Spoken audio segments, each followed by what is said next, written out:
thématique et il y a un événement qui s'est produit il y a maintenant plusieurs années que je me prête à vous partager qui n'est pas la source d'inspiration mais qui m'a fait vraiment penser à cette thématique.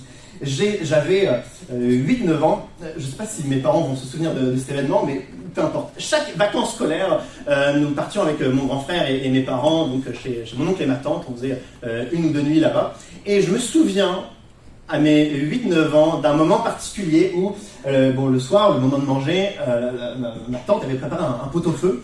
Je me souviens simplement de l'image, donc le bouillon, la viande, les légumes dedans. Je mange cela, c'est pas anecdotique que je décrive le plat.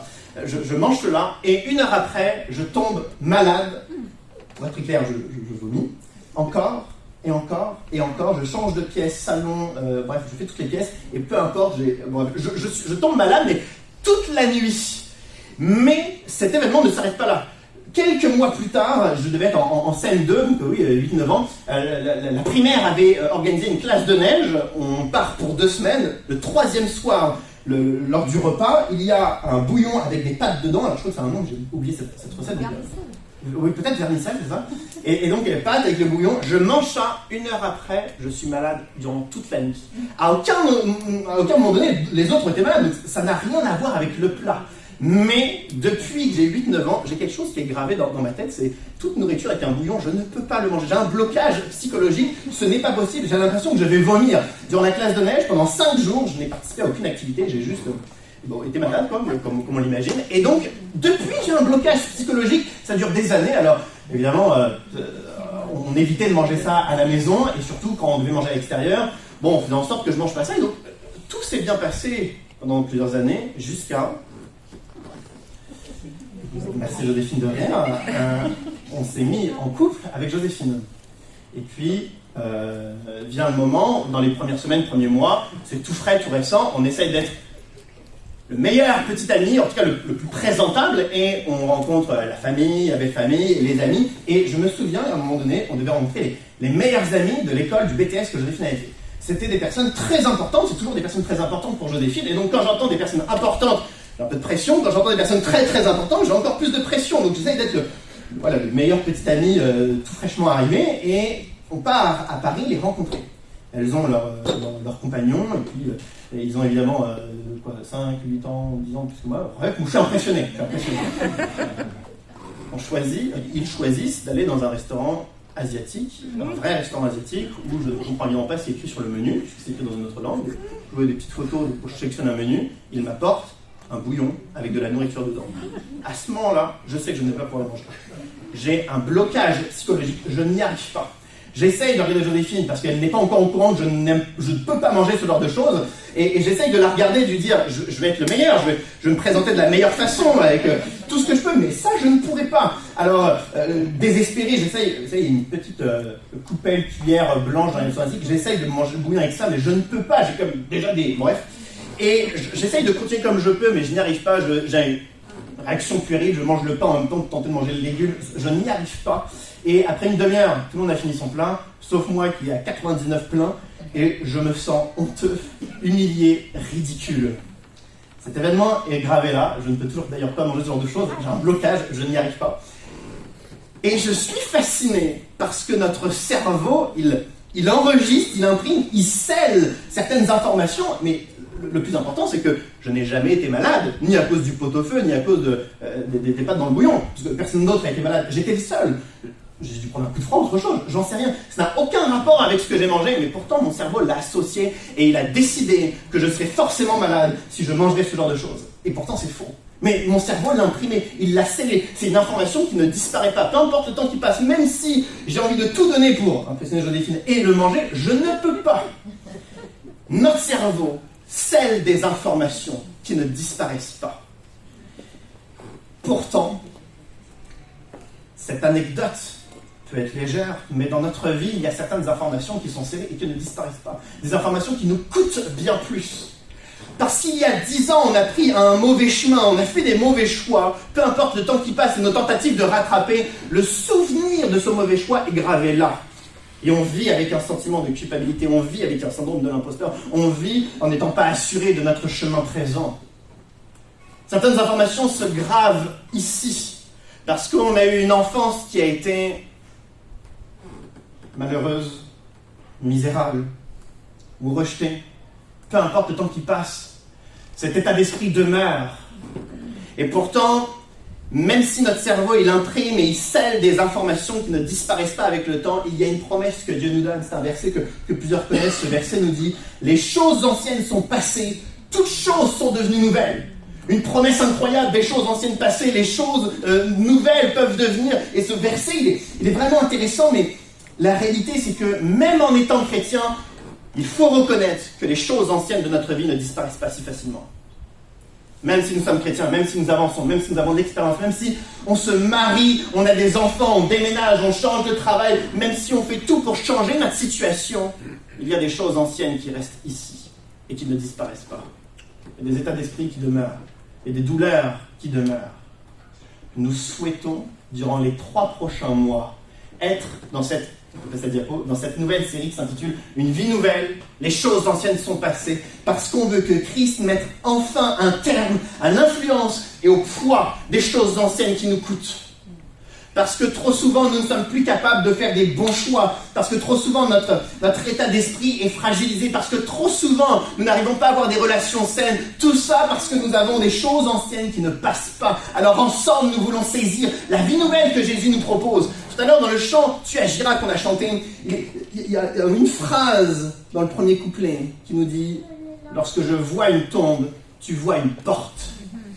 Lorsque je vois une tombe, tu vois une porte. » Et pour certains d'entre nous, peu importe nos années de vie, et même nos années de vie chrétienne, sur certaines dimensions de notre vie familiale, professionnelle ou personnelle, nous voyons encore une tombe. Mais l'œuvre de Jésus-Christ en nous va permettre que cette tombe se transforme en porte, parce que ça va être une opportunité, un nouveau départ, une nouvelle destinée. Nous n'acceptons pas de sortir dans 3 mois de cette thématique sans une nouvelle vie. Alors, on va découvrir cela ensemble. On va découvrir ce qui doit changer, ce qui doit évoluer. On va prendre ce nouveau départ ensemble. Amen. Amen. Il y a un passage que je trouve vraiment inspirant, qu'on s'apprête à lire ensemble, c'est l'histoire d'un homme, un prophète, le prophète Ézéchiel, qui a une succession de visions, d'images que Dieu lui montre. Et dans une de ces visions, Dieu va lui montrer comment avoir une vie nouvelle. On va lire ensemble Ézéchiel au chapitre 37, on va lire les premiers versets.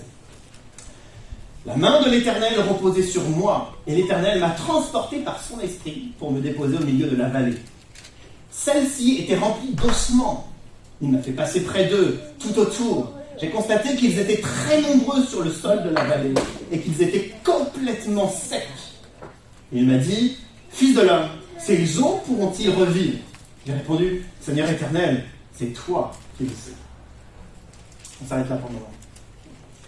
Passage très intéressant, alors que Ézéchiel est prophète, il a une vision de la part de Dieu qui l'emmène dans une vallée d'ossements.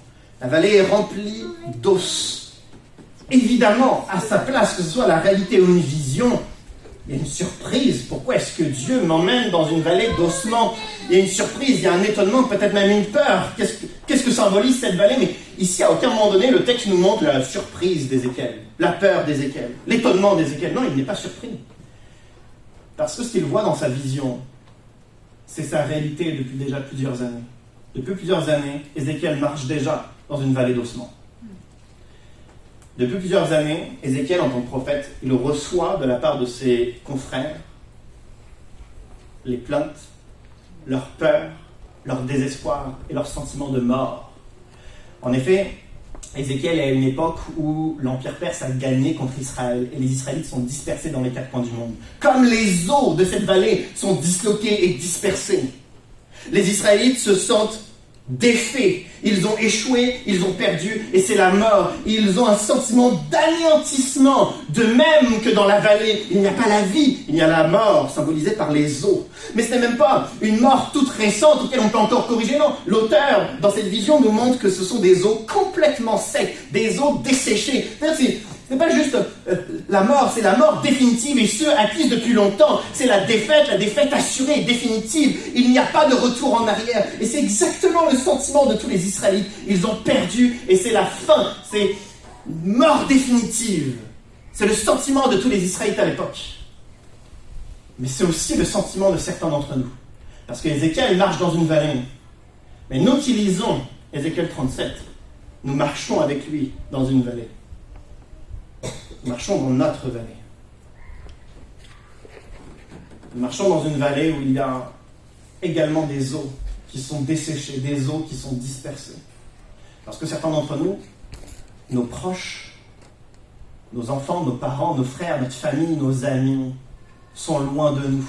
Ils ont été dispersés parce que l'adversaire a agi, il a fait séparation et division autour de nous. Soit loin géographiquement, soit loin du cœur, parce qu'il n'y a plus cette harmonie, il n'y a plus cette entente. Il y a juste les fractures au sein des relations. Certains d'entre nous, on marche comme Ézéchiel dans cette vallée d'ossements, et les eaux sont desséchées parce que l'adversaire a gagné définitivement. La mort est définitive, et on se sent comme cela parce que il y a eu une telle pression professionnelle, un tel étouffement, qu'aujourd'hui il n'y a plus de vie, on est au bord du burn-out, on ne compte plus les mois et les années de dépression. Certains d'entre nous, on a tellement porté, notre situation a tellement été chamboulée, remise en question, détruite par l'adversité et par nos mauvais choix. On a un lot de culpabilité, on a une honte vis-à-vis des autres, et peu importe les années qui passent, on se sent juste desséché. Il n'y a plus de vie, l'adversaire a gagné. Et lorsqu'on regarde certaines dimensions de notre vie, c'est juste la mort que l'on voit. Et le paradoxe de cette situation, alors qu'Ézéchiel est en train de marcher dans la vallée d'ossements, Dieu ose lui poser cette question. Ces eaux pourront-ils revivre? Ces eaux pourront-ils revivre? Est-ce que notre vie de famille peut revenir? Est-ce que nos luttes face aux dépendances peuvent trouver enfin une libération? Est-ce que notre avenir professionnel peut enfin être gorgé d'oxygène? Est-ce que nos relations qui étaient jusqu'alors néfastes et qui nous détruisaient à petit feu, est-ce que ça peut prendre une autre tournure? Est-ce qu'il y a une résurrection possible? Est-ce que notre situation qui est complexe, le casse-tête de notre situation, est-ce que ça peut trouver une issue? Est-ce que l'enfer de notre passé, l'enfer de notre enfance, est-ce qu'on peut tirer un trait dessus enfin et finalement? Est-ce que les choses peuvent revivre?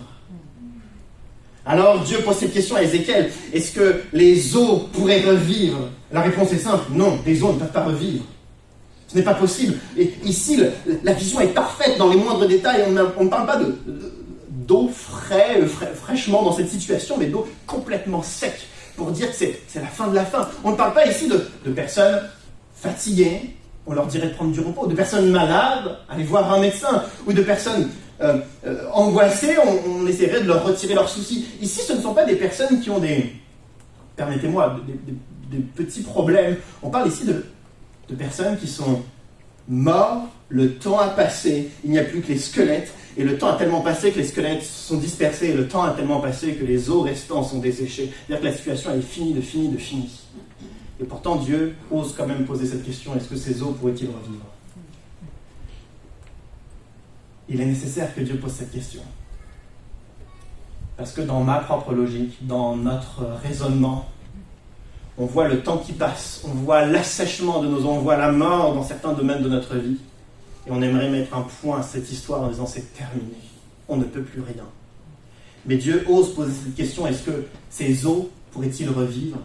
Parce que Dieu ne voit pas la même chose que nous, il ne sait pas les mêmes choses que nous, il peut faire des choses différentes de nous. Alors lorsque Ézéchiel répond, il ne dit pas ce qu'il pense, parce qu'évidemment des eaux ne peuvent pas revivre, mais il dit, Seigneur éternel, c'est toi qui le sais.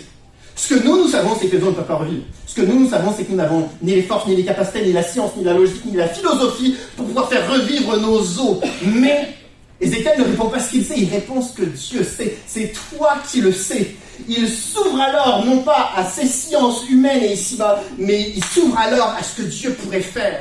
Il est nécessaire pour nous que nous puissions ne pas nous fier à nos forces, à nos compétences, nos philosophies, nos remarques, notre expérience, notre capacité à relativiser émotionnellement, mais que nous puissions nous fier à Dieu. Il n'est plus le temps de mettre un point à la fin de nos histoires, mais de laisser Dieu mettre des virgules parce qu'il veut continuer l'histoire de nos familles, de nos luttes face à nos dépendances, de notre avenir professionnel, de notre santé psychologique. Dieu veut faire encore quelque chose. Il veut apporter une vie nouvelle, un nouveau départ, un rafraîchissement, une reconstruction. Alors, il n'est pas le temps pour nous de dire que l'histoire est morte. Il est temps pour nous de dire, Seigneur éternel, c'est toi qui sais s'il y a un avenir.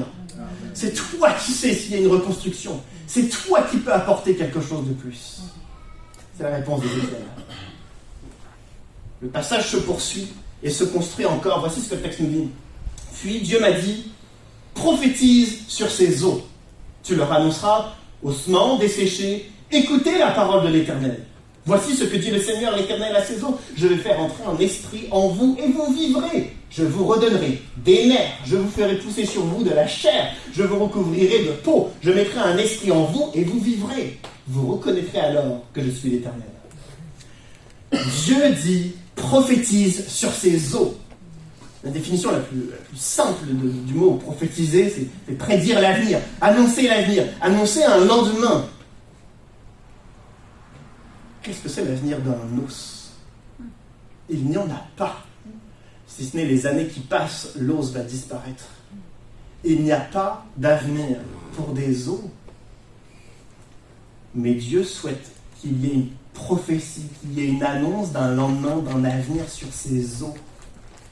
Ce que nous voyons, c'est un os inanimé et mort. Ce que Dieu voit, c'est des futurs vivants. Il est nécessaire pour que notre vision soit rafraîchie, afin que nous ne voyions pas juste la mort de notre situation, la mort dans la situation de nos proches. Il est nécessaire que nous ayons la vision de Dieu qui voit un avenir, même s'il n'y en a pas. Il est nécessaire alors d'être en communion avec Dieu. Parce que si je ne suis pas en communion avec Dieu, je ne vois pas les mêmes choses que lui.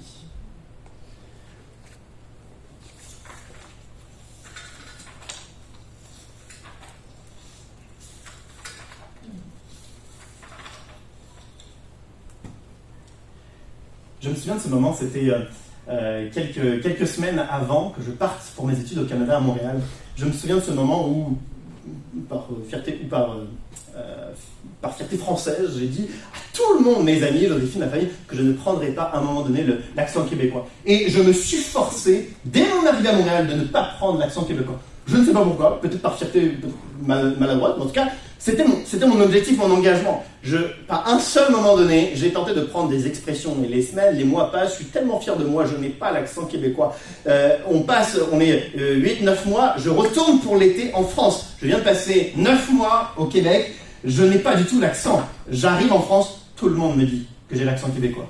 Contre toute attente, je pensais m'être suffisamment protégé avec cette fierté peut-être maladroite, mais bref, j'avais tout de même l'accent québécois. Et ça m'a interpellé parce que, évidemment, lorsqu'on est en communion avec d'autres personnes, qu'on le veuille ou pas, on est influencé par eux. Si je veux que la vision de Dieu m'influence, il m'est nécessaire de passer du temps avec lui. Parce que, quoi que je pense, il va forcément m'influencer. Si je dis bonjour à Dieu une fois par mois, il ne m'influencera jamais. Si je désire mettre Dieu à chaque moment de ma vie, dans chacun de mes choix, dans chacune de mes recherches, de mes décisions, dans mon attitude, dans mes paroles, dans mes mots, c'est alors que ce n'est plus moi qui parle. On a l'impression que je commence à avoir l'accent de Dieu. On a l'impression que je commence à avoir les mots de Dieu. Trop souvent, nous voyons nos situations comme étant terminées et mortes. Mais si je commence à être en phase avec Dieu, ce n'est plus mon esprit qui s'exprime, c'est son esprit en moi. Et alors, je commence à voir non pas des os, mais des futurs vivants. Je ne vois plus la fin de ma situation, mais je vois un renouveau. Dieu dit à Ézéchiel, prophétise sur ces eaux. Il demande à Ézéchiel. Et je trouve cela vraiment étonnant parce qu'il pourrait tout simplement dire à Ézéchiel, assis-toi ici au bord de la vallée, puis je vais te montrer comment, dans ma toute-puissance, je vais ressusciter tous ces eaux. Mais il ne le fait pas. Parce que si c'est Dieu qui opère tout seul, Ézéchiel va devenir, au fur et à mesure du temps, un enfant spirituel capricieux, qui ne va jamais gagner en maturité et qui va s'écrouler à chaque adversité. Et toutes les fois où il voit un os par terre, eh bien Ézéchiel va s'écrouler. Ce n'est pas ce que Dieu fait. Dieu demande à Ézéchiel, c'est à toi d'aller prophétiser. C'est à toi d'aller dans la vallée. C'est à toi d'aller dire aux eaux, écoutez la parole de Dieu. À des eaux, écoutez la parole de Dieu. Les nerfs vont revenir, la chair va revenir, la peau va revenir et l'esprit va revenir en vous. Et il doit le dire à des eaux. C'est terriblement difficile en termes de raisonnement, de logique humaine, mais il doit le faire. Et il est nécessaire pour Ézéchiel de manifester sa foi ainsi. Si Ézéchiel ne manifeste pas sa foi, il est juste spectateur derrière et il va juste s'écrouler à chaque ours qu'il va rencontrer dans sa vie. Mais si Ézéchiel est en avant, acteur, Ézéchiel n'est pas appelé à dire ce qu'il veut, Ézéchiel est appelé à dire ce que Dieu lui demande de dire. Mais si Ézéchiel le fait, il faut se mettre dans sa situation. Il va marcher dans la vallée, il va s'arrêter près de certains eaux, il y a des cailloux, de la terre, de l'herbe et les eaux, et il va devoir leur dire de se réveiller. Il va devoir leur dire, réveillez-vous, encore et encore. Il va devoir espérer, il va devoir prier, il va devoir supplier, il va devoir intercéder, il va peut-être commencer à prier et à supplier parce que ses os sont toujours inanimés. Alors va commencer pour lui un combat spirituel parce que Dieu lui a demandé de prier pour ses os. Alors tant que ses os ne sont pas vivants, il va continuer à prier et il va commencer à naître quelque chose. Dans Ézéchiel, c'est la foi de croire que finalement ce ne sont pas des os, ce sont des futurs vivants. Plus le combat spirituel, l'intercession, plus la manifestation de sa foi prend place, plus il commence à avoir la même emphase avec Dieu. Plus il commence à avoir la même vision que Dieu. Il est nécessaire pour nous, lorsque nous progressons pour entrer dans cette vie nouvelle, il est nécessaire que nous manifestions notre foi. Le but n'est pas d'être spectateur de ce que Dieu s'apprête à faire. Dieu nous demande de manifester notre foi. Et c'est important dans ce qu'on va dire, comme Ézéchiel va dire. C'est important de faire et d'avoir une attitude conforme à cette foi. Si je crois que Dieu me donne une nouvelle famille, je n'attends pas que Dieu se manifeste dans ma famille, mais je manifeste maintenant ma foi en étant respectueux, affectueux et dans l'unité et l'harmonie. Maintenant, je n'attends pas que Dieu fasse. Pour tellement et tellement de sujets, de combats et de luttes dans notre vie, nous attendons que Dieu se manifeste. Ça n'a jamais été la volonté de Dieu, parce que la volonté de Dieu a été toujours que nous soyons des acteurs de notre foi. Et il est nécessaire pour chacun d'entre nous que nous ne voyions pas notre famille, notre avenir, nos proches, nos défis personnels, comme étant des choses mortes et inanimées, mais comme ayant un devenir.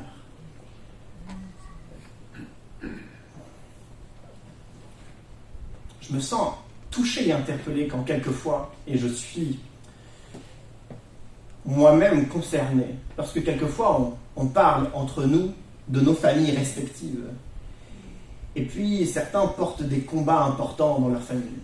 Et c'est vrai, c'est des combats à ne pas sous-estimer. Et puis quand on discute entre nous, donc nos familles respectives ne sont pas là, on parle entre nous, et puis on dit, bah oui, puisque notre père, notre frère, notre fils, il a fait telle décision, mais c'est n'importe quoi, il aurait dû m'écouter parce que moi je ne lui aurais pas conseillé ça, mais c'est parce qu'il y a 10 ans, il a fait telle erreur, il est tellement mauvais, et au final, on déverse au mieux notre pessimisme, si ce n'est notre tristesse, notre amertume, notre colère.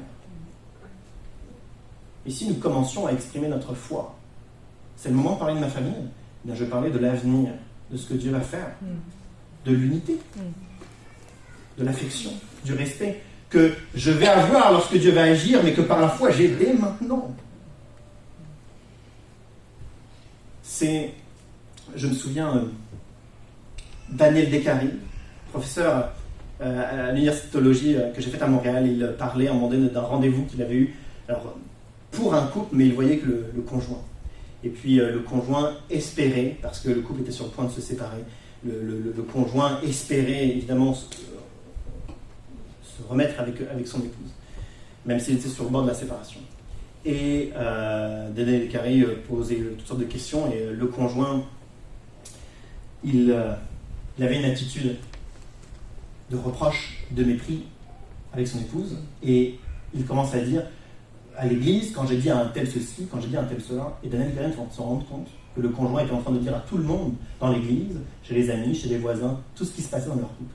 Alors la question de Daniel Descaries était assez simple. Comment peux-tu imaginer avoir un lendemain avec ton épouse si tu es en train de dire autant de mal maintenant? Où est notre foi de croire qu'on va s'unir à nouveau si dès maintenant on n'y croit pas? Alors c'est sûr, on peut dire tout ce qu'on veut maintenant si on pense qu'on va être spectateur et que Dieu va tout faire tout seul, mais Dieu n'a jamais voulu faire les choses seul. Dieu veut que nous puissions manifester maintenant notre foi pour une résurrection à venir. Amen. Le texte se poursuit. Voici ce que le texte dit. J'ai prophétisé conformément à l'ordre que j'avais reçu. Alors que je prophétisais, il y a eu un bruit, un mouvement s'est produit, et les eaux se sont rapprochées les uns des autres.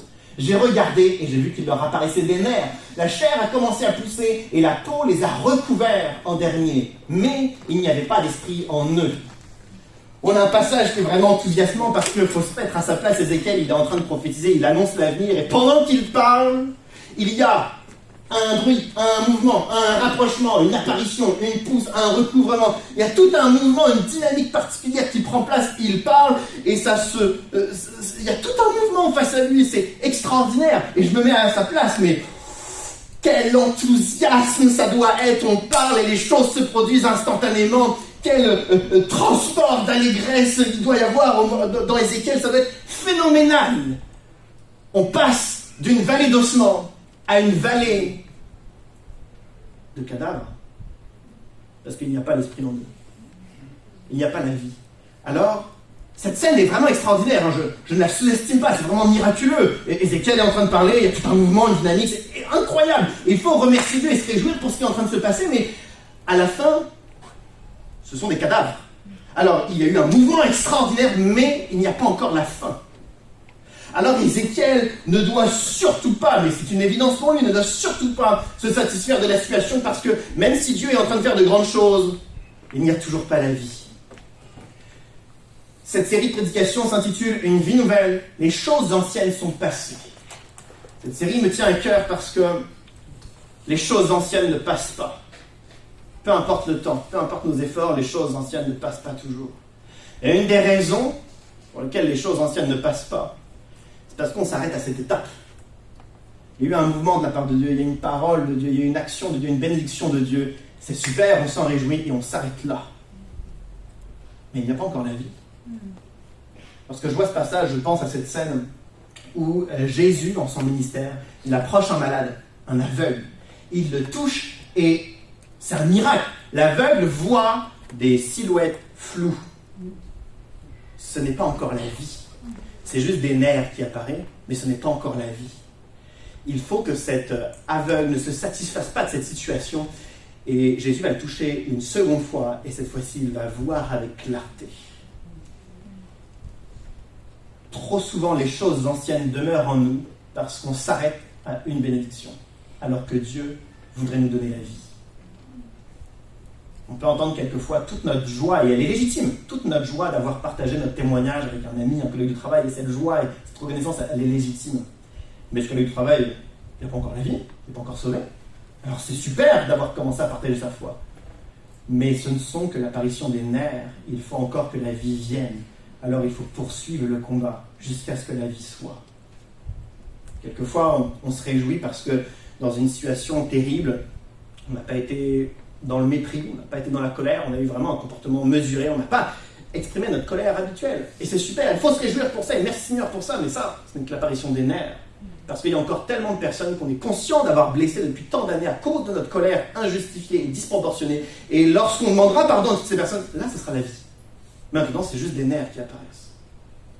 Pour que les choses anciennes passent, il est nécessaire que nous ne satisfaisions pas d'un peu d'action de Dieu, mais qu'on aille jusqu'au bout, jusqu'à ce que la vie soit, jusqu'à ce que notre passé ne nous influence plus, jusqu'à ce que seul Dieu nous ouvre une nouvelle porte, un nouveau chemin. Amen. On va passer au prochain passage, c'est le dernier passage. Le texte nous dit « Il m'a dit, prophétise à l'intention de l'Esprit. Prophétise, fils de l'homme. Tu annonceras à l'Esprit, voici ce que dit le Seigneur, l'Éternel. Esprit, viens des 4 vents, souffle sur ces morts et qu'ils revivent. J'ai prophétisé et ils ont repris vie. Puis ils se sont tenus sur leurs pieds. C'était une armée nombreuse, très nombreuse. » Rapidement, on voit ici que Dieu demande une prophétie supplémentaire, mais cette fois-ci à l'intention de l'Esprit, parce que on ne ressuscite pas sans l'Esprit, on ne se reconstruit pas sans l'Esprit, on n'a pas un nouveau départ sans l'action de l'Esprit. L'Esprit de Dieu va souffler sur les morts et ils vont revivre. C'est une référence directe à quelque chose que tout juif et tout chrétien que nous sommes, nous nous souvenons, Genèse chapitre 2. Il y a Adam et l'Esprit de Dieu va souffler la vie en Adam. Adam a ensuite tout l'avenir devant lui. Et il n'a pas de passé. Parce que, évidemment, il n'a pas de choses anciennes. C'est sa naissance, sa première. Le même esprit qui a soufflé, Genèse chapitre 2, à Adam, est en train de souffler sur ces hommes morts. Comme une déclaration de dire qu'il y a une nouvelle vie qui s'ouvre à eux et que les choses anciennes n'existent plus. J'ai faim et soif que l'Esprit de Dieu souffle en moi et souffle en chacun d'entre nous, parce que l'Esprit de Dieu est déterminant dans ce passage. C'est l'acteur pivot. Avant, il y a des cadavres. C'est sûr, il y a eu un mouvement extraordinaire, mais ça reste des cadavres. Ils sont passés des cadavres à la vie parce que l'Esprit de Dieu a soufflé. Alors ma question, c'est comment est-ce que l'Esprit de Dieu souffler en nous, agir en nous pour démarrer cette nouvelle vie? Je me souviens de ma première expérience avec l'Esprit de Dieu, où, durant une colonie de vacances, j'ai été sincère et déterminé dans un temps de prière, et demandant à Dieu 3 choses, lui promettant 3 choses. Premièrement, de ne plus mentir. Deuxièmement, de rechercher sa volonté dans chacun de mes choix. Et troisièmement, de changer certaines amitiés qui étaient malsaines. Je lui demande ces 3 choses. Et dans les minutes à venir, je vis pour la première fois une expérience avec le Saint-Esprit. On voit dans le Nouveau Testament que toutes les fois où l'Esprit de Dieu agit, c'est parce qu'il y a la même repentance, le même désir de dire « Je baisse les bras, j'abandonne, je renonce à moi-même. Je ne me laisse plus piloter par mon propre esprit, mais je cherche que la volonté et l'Esprit de Dieu pilotent ma vie, qu'il me dirige. »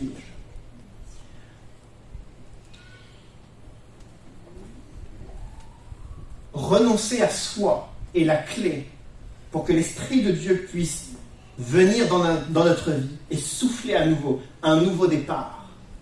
Mais trop souvent, nous ne renonçons pas à nous-mêmes. Nous sommes persuadés plutôt que nos forces sont les meilleures, que notre expérience est suffisante, que notre fierté a toute sa place, que nos choix sont les meilleurs. Je me souviens, c'était il y a 1 ou 2 ans, chez nous, il y a 2-3 ans, on avait ouvert un pan de mur grand comme ça, et puis 1 an après, on s'est dit, on va le refermer. C'était une erreur. On décide de le faire 2 jours avant la reprise du travail, on est en fin de vacances, on décide de le faire.